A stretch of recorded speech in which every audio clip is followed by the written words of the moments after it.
How I live for the moments where I'm still in your presence. All the noise dies down. Lord, speak to me now. You have all my attention. I will linger and listen. I can't miss a thing.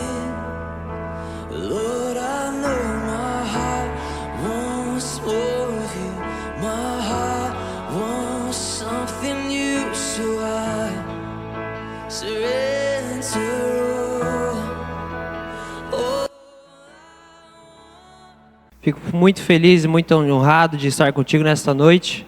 Gostaria, antes de começar a falar qualquer coisa, que a gente feche novamente os nossos olhos. Senhor Jesus, eu te agradeço, Pai, por mais um dia nesta igreja. Te agradeço por mais uma vez com estes irmãos aqui, Pai, onde juntos buscamos a sua direção, buscamos alívio em Ti, buscamos direção, buscamos amor. Senhor, que nesta noite, Pai, possa ser uma noite de reconciliação, uma noite de arrependimento, de perdão, de mudança de vida, de mentalidade, Senhor. Possamos colocar o Senhor como centro da nossa vida, centro do nosso viver, o nosso pensar e o nosso falar, Senhor. O Senhor possa estar entre nós nesta noite, Pai. Possamos encontrar em Ti um lugar de refúgio, Pai, em nome do Senhor Jesus, Deus. Amém. Amém, queridos. Gostaria de levar uma palavra para você, algo que o Espírito Santo vem ministrando no meu coração já ao longo dos anos. E o tema da nossa palavra é da morte à vida. Para quem gosta de ler a Bíblia, para quem lê a Bíblia, está todo dia ou frequentemente se expõe na Bíblia, sabe que este tema é um tema frequentemente falado na Bíblia. Eu gostaria de levar vocês a um livro, o livro de João.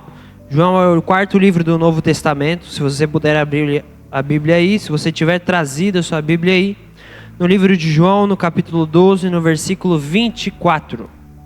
Toda vez que eu venho aqui, eu sempre reforço a importância da Bíblia, de buscarmos a palavra de Deus, de termos ela no papel, porque ela é viva, ela é eficaz. E quando temos no papel, sempre vai ser diferente. No capítulo 12 de João, no versículo 24, diz assim: em verdade lhes digo, se o grão de trigo caindo na terra não morrer, fica ele só, mas se morrer, produz muito fruto. Esse é o versículo base da nossa palavra. Como a gente vê no nosso tema da morte à vida. Segundo esse versículo, esse capítulo, esse livro de João, onde a gente vê lá no Novo Testamento, ele fala que é necessário para que uma semente ela germine, para que uma semente ela cresça, ela dê fruto, que ela morra. Então eu gostaria de levar uma forma prática a vocês, para que a gente possa viver os planos de Deus, para que a gente possa viver a boa, perfeita e agradável vontade de Deus. Nós precisamos sair da morte e entrar na vida de Deus. Amém? No livro de João, novamente no capítulo 3, versículo 3, diz assim: Jesus respondeu. Nessa hora ele responde a Nicodemos, tá? Em verdade lhes digo que, se alguém não nascer de novo, não pode ver o reino de Deus. Sabe, isso é um tema onde a Bíblia ela fala várias e várias vezes, ela nos explica, ela perpetua, ela nos mostra a importância de morrermos para nós mesmos. Temos vários exemplos na Bíblia, vários exemplos na história da igreja, tudo aquilo que a gente tem visto hoje de pessoas que têm morrido para si mesmos e têm vivido para Cristo. Eu gostaria de levar vocês a 4 pontos para que a gente possa sair da morte à vida. Primeiro ponto diz assim: nós reconhecemos. Para que a gente possa sair da morte para a vida, nós devemos reconhecer aquilo que nós temos errado. Se você está com a sua Bíblia, eu gostaria de abrir com você no livro de Salmos. Salmos é depois do livro de Jó, antecede o livro de Provérbios, capítulo 51, versículo 3 ao 5.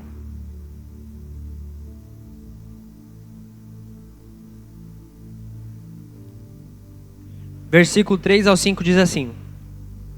Isso aqui é um salmo de Davi, tá? Pois eu conheço as minhas transgressões e o pecado está sempre diante de mim. Pequei contra ti somente, e fiz o que é mal aos teus olhos, de maneira que serás tido por justo no teu falar e puro no teu julgar. Ali Davi, novamente, ele vai começar falando, ele vai reconhecer que ali ele erra. Sabe, muitas vezes na nossa vida nós erramos e não reconhecemos os nossos erros. Mas para que a gente possa viver os planos de Deus, para que a gente possa viver a boa, perfeita e agradável vontade de Deus, o primeiro passo é reconheça o seu erro.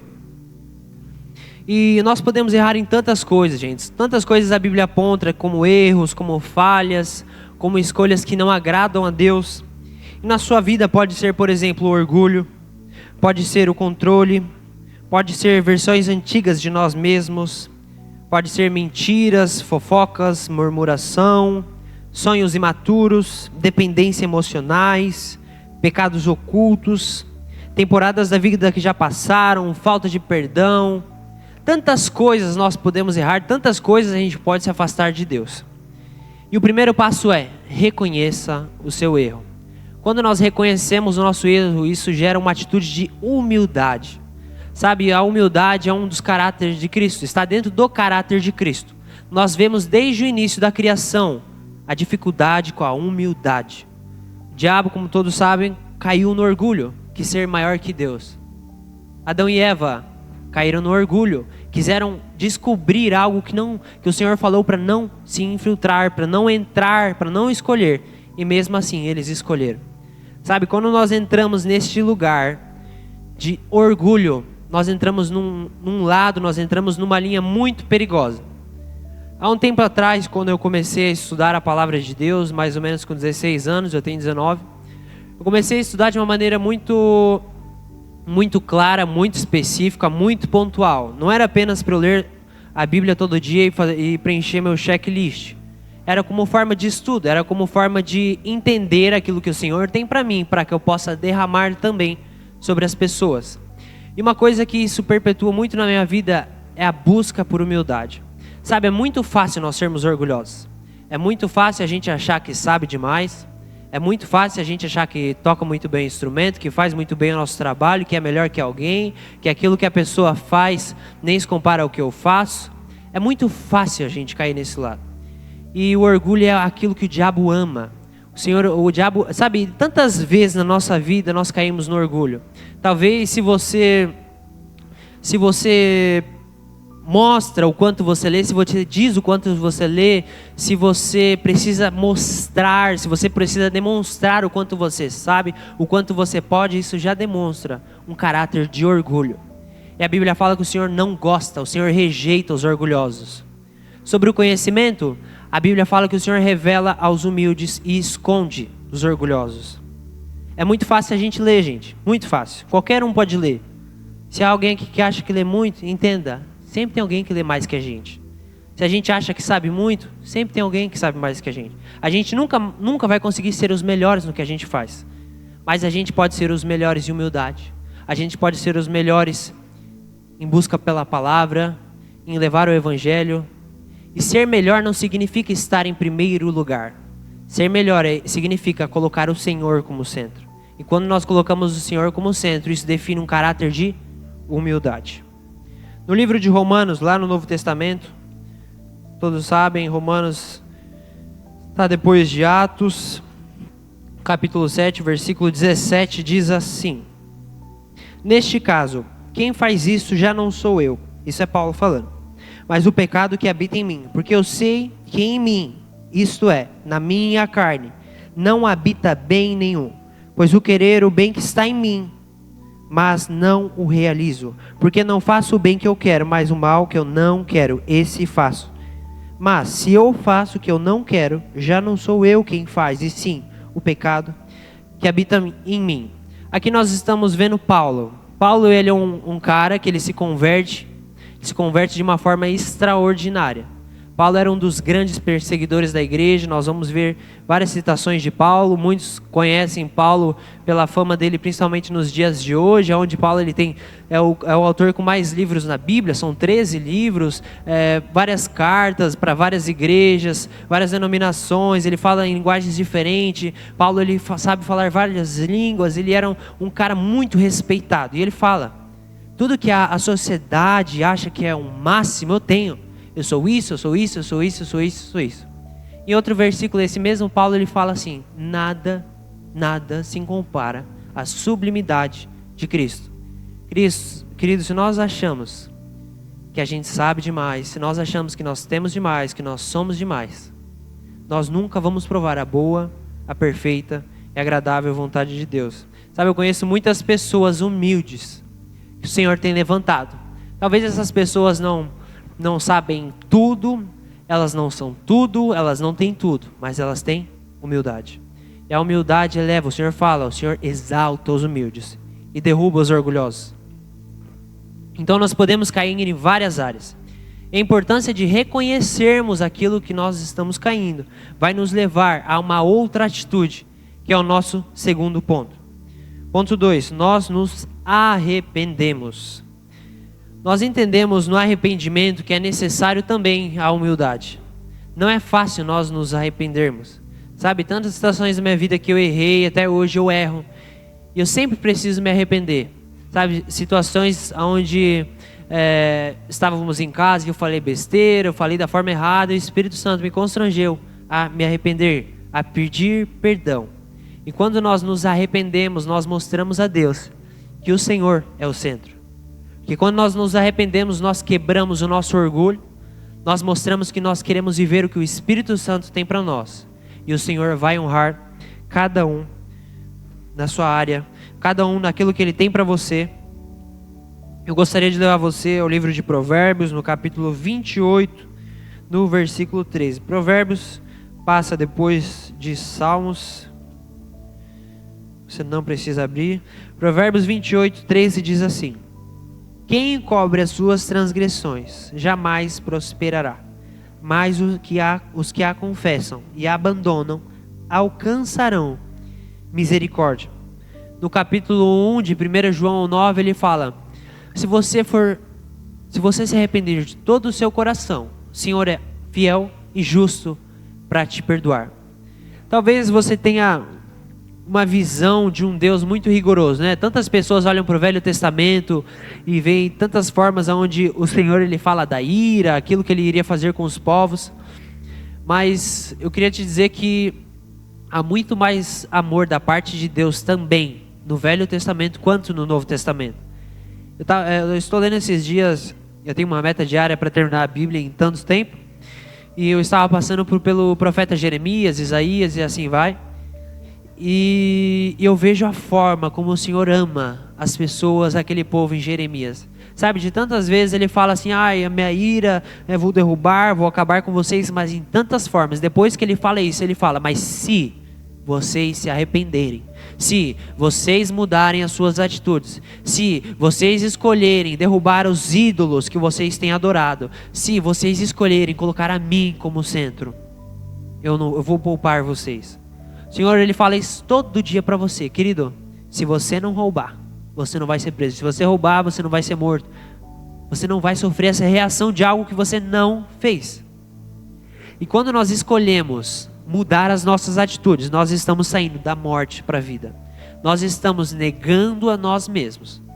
Nós estamos escolhendo a Cristo. E nós vivemos segundo a direção de Cristo.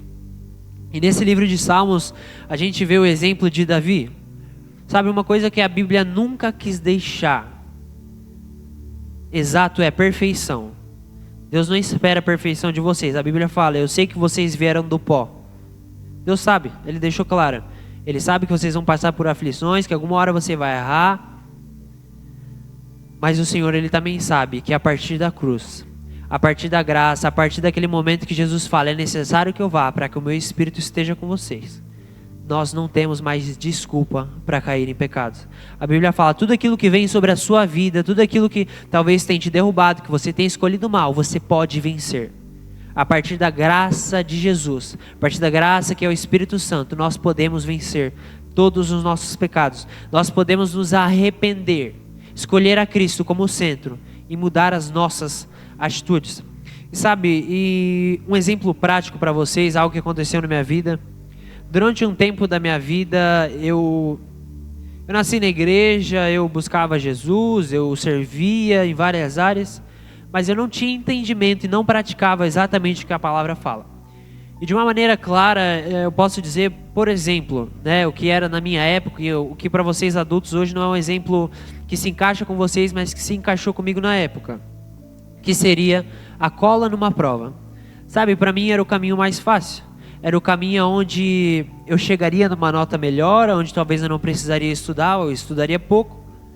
E chegaria numa nota em que meus pais não me incomodassem, né? Que eles botavam como básico. Esse era o meu objetivo. E por tanto tempo, muito tempo eu colava. E colava, e tinha os amigos da igreja também, colavam juntos, tá vendo? Jesus está repreendido, gente. E o Senhor, depois que eu vivi uma mudança, depois que eu entendi o que é reconhecer e o que é se arrepender, eu comecei a olhar para a minha vida e falar assim, olha, Senhor, isso aqui eu não posso mais, isso aqui eu não posso mais, isso aqui eu não posso mais, Senhor, que eu, se for necessário, que eu repita, mas eu não vou mais colar. E a partir daquele dia, queridos, eu não mais colei. Eu vou dizer que teve dias difíceis, teve dia que a nota baixa chegou, mas o Senhor foi fiel e justo, o Senhor foi fiel à minha fidelidade.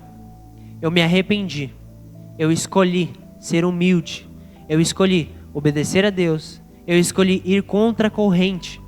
Quando nós escolhemos a Cristo, queridos, não vai ser um caminho fácil. De várias maneiras, várias formas, em várias vezes eu já falei, a Bíblia fala, no mundo tereis aflições. A Bíblia fala, no mundo tereis aflições. Ela não fala se, ela fala quando tiverem. Vocês vão passar, todos nós vamos passar. Talvez alguns aqui tenham passado por problemas financeiros, talvez alguns aqui tenham passado por problemas no casamento, problemas numa intimidade com Jesus, problemas em pecados, problemas em escolhas que não agradam a Deus, mas Ele é fiel e justo para te perdoar. E a partir do perdão nós entramos no terceiro ponto, nós mudamos. A partir do momento que nós reconhecemos, nós nos arrependemos, nós mudamos. Como eu falei na minha vida, eu escolhi não pecar, não colar, por exemplo. E a mudança, ela gera algo que é desconfortável no início, principalmente. Era desconfortável para mim não colar. Era o caminho mais difícil. Eu tinha que estudar mais, eu tinha que me dedicar mais, eu tinha que prestar mais atenção na prova, tinha que prestar mais atenção na aula, na professora. E na sua vida é assim, você vai precisar prestar mais atenção na sua vida com Deus, mais atenção no seu casamento, mais atenção na sua santidade, mais atenção no seu falar, no seu pensar, no seu agir. Isso é necessário, atenção em tudo que você faz. A Bíblia sempre deixou claro, ela diz assim, que entre vocês, entre ovelhas, há lobos disfarçados de ovelhas. O inimigo, ele coloca pessoas para tentar nos derrubar, mas ele é fiel e justo, para que a gente possa vencer os problemas. No livro de 2 Coríntios, capítulo 7, 10,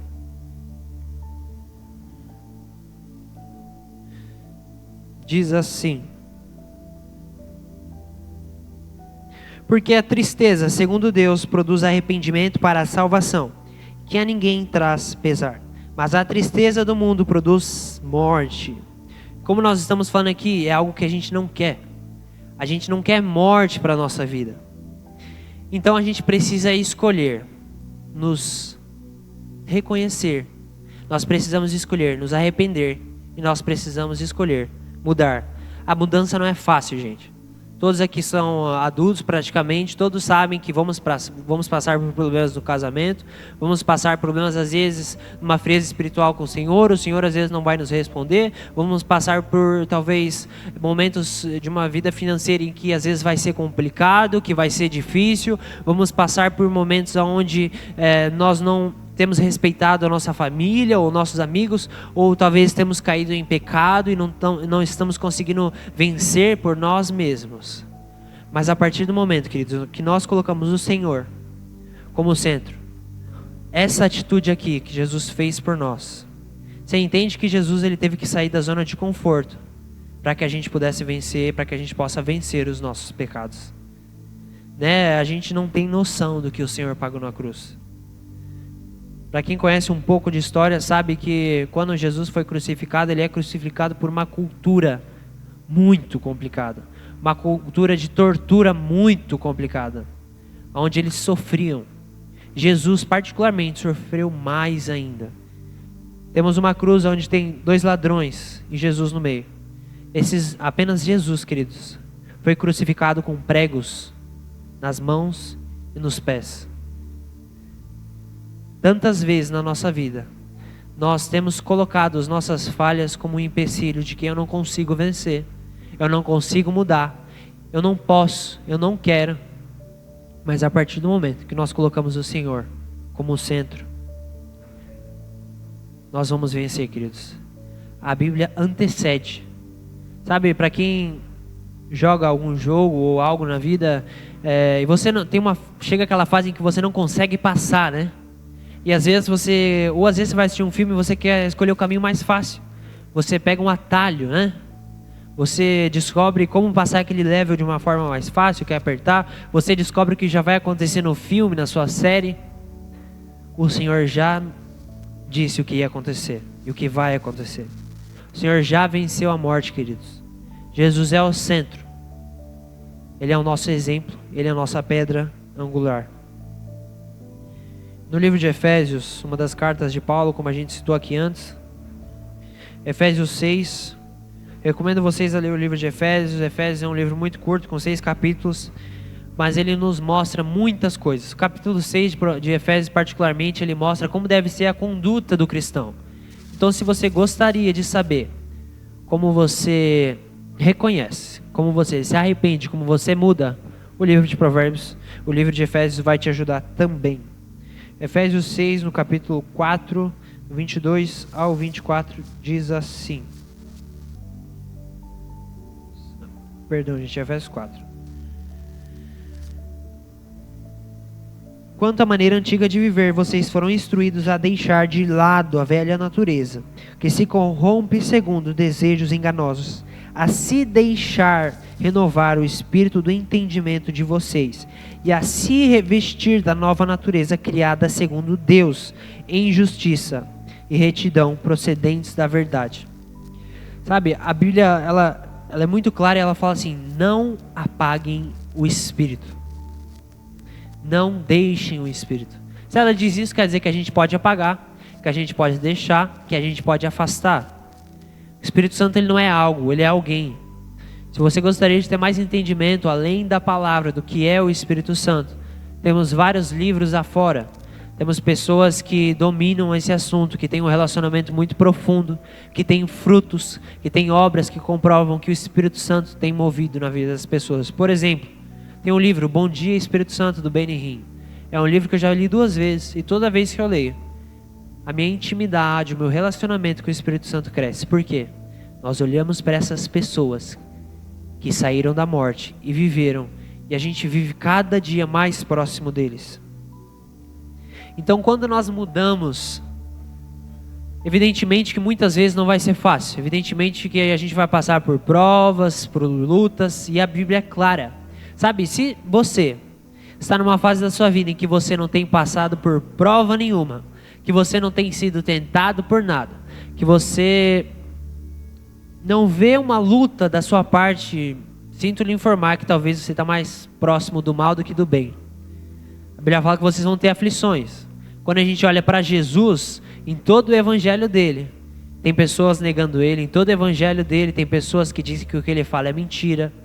Então, se Jesus, o verbo que se fez carne, como a Bíblia fala em João 1, passou por isso, Jesus era Jesus. Jesus, apesar de ser Jesus, ele passa por 40 dias no deserto. Ele vai ao monte várias e várias vezes para buscar do Senhor. A Bíblia vai falar lá em Lucas 2,52 que ele crescia em conhecimento, em entendimento, em graça diante de Deus e dos homens.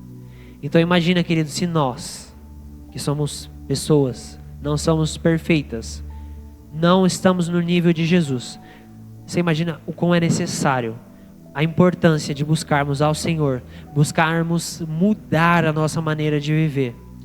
E no capítulo 12, no versículo 2 de Romanos, para quem conhece um pouco de Bíblia, pelo menos sabe que ela fala sobre a renovação da vossa mente.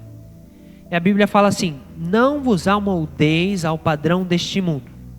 O que isso necessita? Uma mudança. Nós precisamos mudar.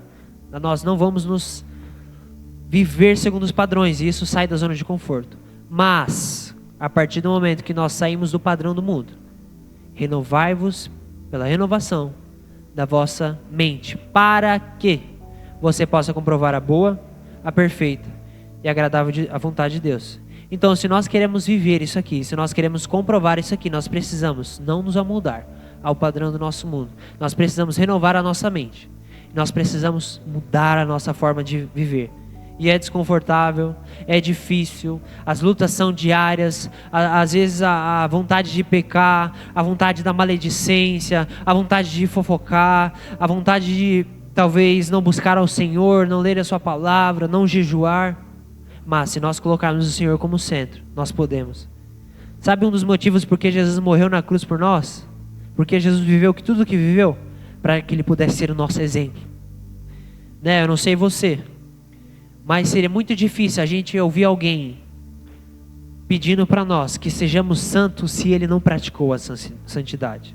Seria muito difícil nós pedirmos para o médico explicar para a gente o que nós temos se esse médico não estudou nada, se esse médico não sabe nada. Nós vamos ouvir principalmente aqueles que dominam. E Jesus é o centro.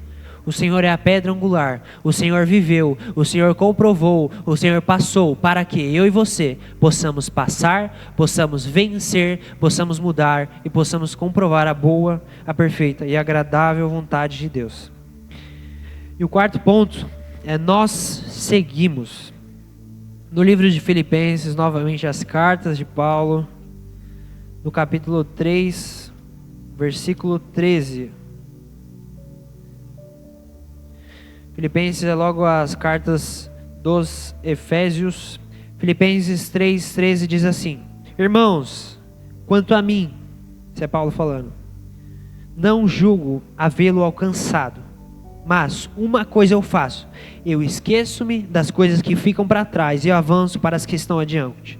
Prossigo para o alvo, para o prêmio da soberana vocação de Cristo Jesus. Paulo ele deixou claro antes a gente leu que ele luta contra a carne, ele luta contra o pecado. Mas ele também fala que tudo isso nem se compara à sublimidade do Senhor. Tem um provérbio dinamarquês que eu li esses dias num livro do Rick Warren que diz assim: o que você é constitui o presente de Deus para você. O que você é, a forma como você nasceu, os dons que Deus te deu, os sonhos que Deus te deu, é o presente que Deus te deu. Mas o que você faz com você mesmo é o seu presente para Deus. O que você é o que Deus te deu. É como se nós recebemos. O que você faz com o que Ele colocou aqui é o seu presente para Deus. E não é fácil, queridos. Nós todos os dias precisamos reconhecer, nós precisamos nos arrepender, nós precisamos mudar, nós precisamos seguir o alvo que é Cristo. E de tantas formas nós temos tantos exemplos de pessoas que entenderam isso, tanto no Velho Testamento, quanto no Novo Testamento, quanto na história da igreja, como pessoas nos dias de hoje. Sabe, às vezes a gente santifica demais a Bíblia, às vezes a gente adora demais e a gente não consegue entender o quão pessoal a Bíblia é. Sabe, nós temos tantas coisas, tantos assuntos, tantos exemplos, tantas pautas, tantos versículos. São 1189 capítulos, 39 livros no Velho, 27 no Novo, mais de 40 autores, 1600 anos para que a Bíblia fosse montada. E tudo isso resumido em uma palavra: amor. A Bíblia define 3 características: a fé, a esperança e o amor. E a maior delas é o amor. Quando nós entendemos, queridos, o que é amar, é apesar das nossas falhas, apesar de cairmos às vezes, apesar de falharmos com a nossa família, falharmos no nosso trabalho, falharmos na fofoca, falharmos no orgulho, o amor quebra tudo isso. A Bíblia fala que Deus não nos deu espírito de medo, nos deu espírito de poder. A Bíblia fala que o amor vence. Se você quer entender um pouco mais sobre amor, você abre lá 1 Coríntios capítulo 13. Definição de amor. E quando nós amamos a Cristo, nós dependemos, nós reconhecemos, nós nos arrependemos, nós mudamos e nós seguimos. Quer um exemplo prático de pessoas que entenderam isso? Eu vou te contar pessoas que entenderam o que é o Evangelho. Pessoas que saíram da morte, queridos, e entraram na vida. E olha o que elas fizeram por causa disso. Pedro, crucificado de cabeça para baixo. Tiago, filho de Zebedeu, decapitado. João morreu de velhice exilado. André, crucificado. Filipe, martirizado, eles acreditam. Bartolomeu, esfolado. Tomé, lançado em chamas ou traspassado. Mateus, martirizado, eles acreditam. Tiago, filho de Alfeu, martirizado. Simão Zelote, martirizado. Judas Tadeu, martirizado. Matias, tradicionalmente apedrejado. Paulo, decapitado em Roma. João Batista, decapitado por ordem de Herodes. Estevão, apedrejado. Inácio de Antioquia, devorado por feras. Policarpo, queimado na fogueira. Joana d'Arc, queimada na fogueira. Tantas outras pessoas que se entregaram por causa do amor de Cristo. Para que a gente coloque isso aqui como centro? Para que a gente saia da morte para a vida. Quer um exemplo prático? Quer ver uma pessoa que saiu da morte e entrou na vida? Vamos para o livro de Atos. Sabe esse Paulo, queridos, que a gente cita tanto, que a gente admira tanto? Paulo entendeu o que é entrar na vida de Deus. E entrar na vida de Deus exige reconhecimento, existe arrependimento, existe mudança, existe seguir a Cristo. Lembra aquele Paulo que fala que tudo que passamos, tudo que vivemos, Paulo escreve cartas à igreja em meio à prisão, em meio à perseguição. Ele fala, nada se compara à sublimidade de Cristo. Atos 8 diz assim: e Saulo consentia na morte de Estevão. Os versículos anteriores, Estevão, antes de ser apedrejado, Estevão olha para o céu e vê Jesus assentado à direita de Deus. Estevão perdoa aquelas pessoas que estavam apedrejando ele. E a Bíblia começa em Atos 8. E Saulo consentia na morte de Estevão. Era isso que Saulo buscava. Naquele dia, teve início uma grande perseguição contra a igreja em Jerusalém. Após a morte de Estevão, a igreja começou a ser perseguida. Todos, exceto os apóstolos, foram dispersos pela região da Judeia e da Samaria. Alguns homens piedosos sepultaram Estevão e fizeram grande lamentação por ele. Paulo, na época chamado Saulo, porém, queria destruir a igreja. Indo de casa em casa, ele arrastava homens e mulheres, lançando-os na prisão. Paulo ansiava, era o trabalho dele, era a vida dele, era o objetivo dele. Prender, matar, assassinar, fazer o que for necessário para acreditar. E esse mesmo Paulo, queridos, que vivia na morte, um capítulo depois, apenas um, esse cara que era extravagante, que matava, que destruía o anseio da sua vida, um capítulo depois ele diz: Saulo permaneceu alguns dias com os discípulos em Damasco, e logo nas sinagogas proclamava Jesus, afirmando que ele é o Filho de Deus. Esse cara que perseguia pessoas, matava, assassinava, entendeu o que é sair da lama do pecado, o que é sair da morte e entrar na vida. E o Senhor chama cada um de nós hoje a sair da lama do pecado, a sair das nossas falhas, a sair daquilo que o nosso próprio braço não pode vencer e entrar na vida que é Cristo. Para que a semente, queridos, possa germinar, ela precisa morrer para si mesma, para que eu e você possamos comprovar a boa, perfeita e agradável vontade de Deus. Nós precisamos morrer para nós mesmos, e a partir disso é Cristo Jesus. Todas essas pessoas que morreram por Cristo e Jesus entenderam a sublimidade de Cristo, entenderam que tudo é vaidade comparado a Cristo. E se nós entendermos o que é Jesus de verdade, tudo passa, mas Cristo vai permanecer. E tem uma história que eu ouvi, uma história muito famosa, se não me engano, na Coreia do Norte.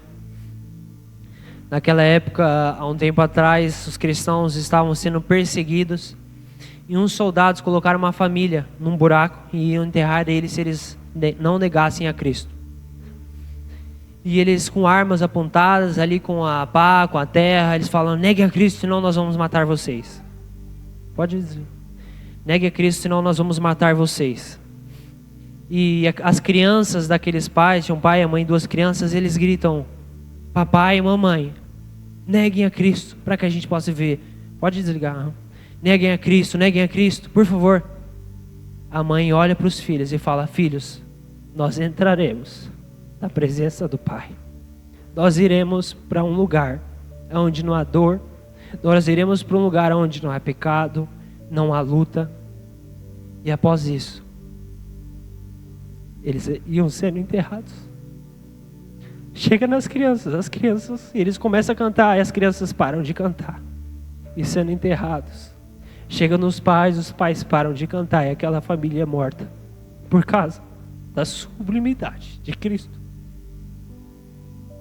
Depois de um tempo, muitas das pessoas que estavam ali, como Paulo estava, conscientizando, estavam consentindo, estavam ali matando, reconheceram que Cristo é o Senhor.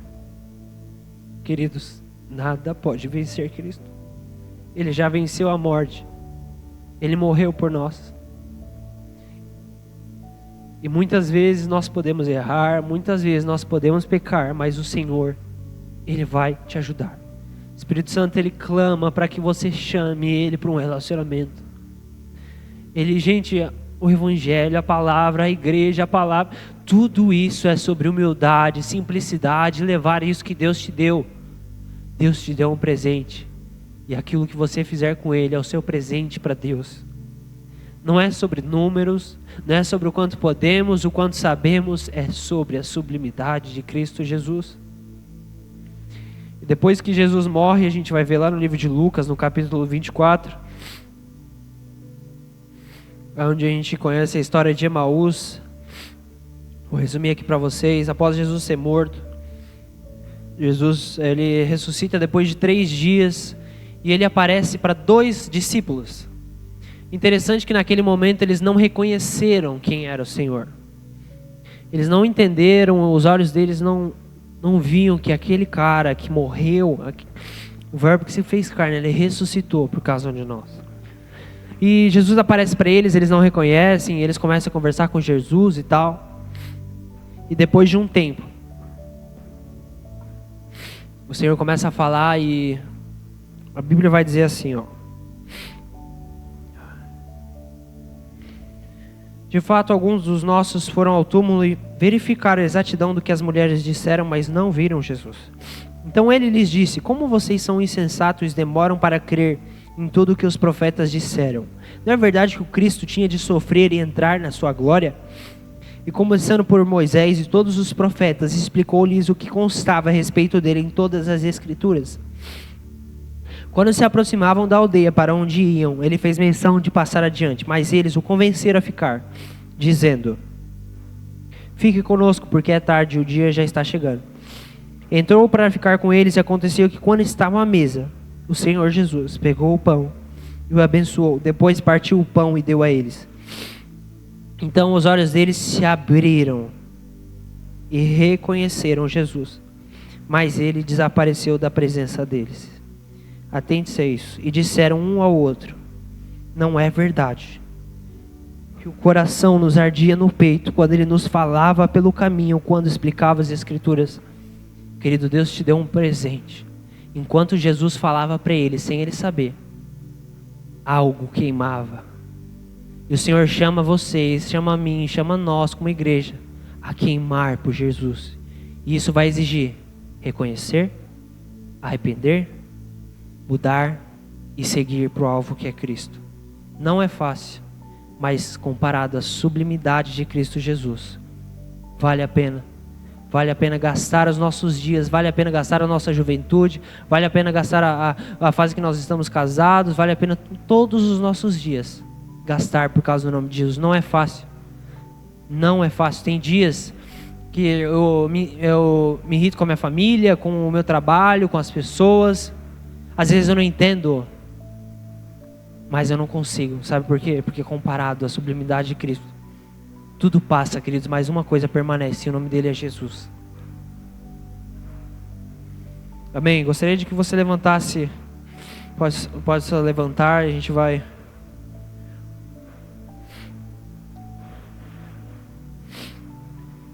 há algo que, desde que eu me lembro como uma pessoa que saiu da morte e entrou na vida, algo que queima no meu coração e é uma das coisas principais que eu quero deixar como lugar alertão para todos aqueles que me conhecem. Em nome do Senhor Jesus, eu vou morrer com uns 90, 100, quanto for, o quanto o Senhor tiver para mim. Mas há um versículo que eu gostaria que ficasse preso no coração de todos.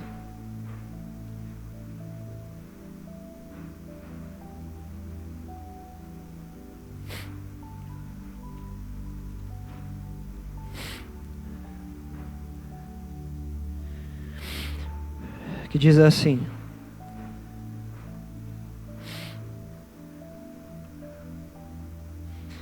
combati o bom combate, terminei a carreira e guardei a fé. Eu combati o combate que muitas vezes não foi fácil, que muitas vezes eu tive que quebrar meu orgulho, eu tive que quebrar tudo aquilo que vem da minha carne. Eu guardei Jesus no meu coração. E quando nós fazemos isso, queridos, nós colocamos o Senhor como alvo, nós colocamos o Senhor como Cristo, e o coração das pessoas vai queimar. Você não precisa falar nada, vai queimar. As suas atitudes vão refletir a glória de Cristo. Muitas vezes a gente não vai precisar falar para que o nome de Jesus seja dito. Amém?